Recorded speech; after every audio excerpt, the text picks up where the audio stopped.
Alamin ang latest weather update ngayon dito sa Sir Aris Official Weather News Today.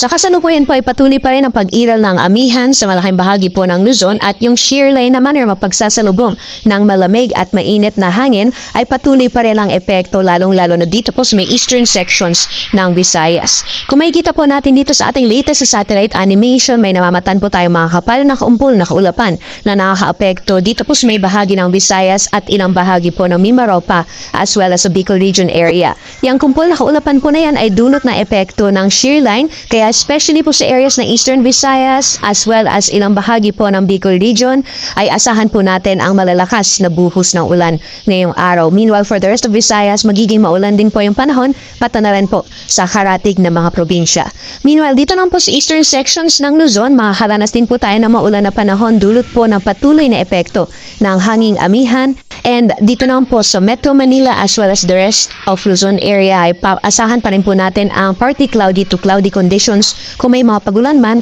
ay mga panandalian lamang po ito na pagbuhos ng ulan at possible din po yung mga isolated naman ng mga thunderstorms for the rest of the country.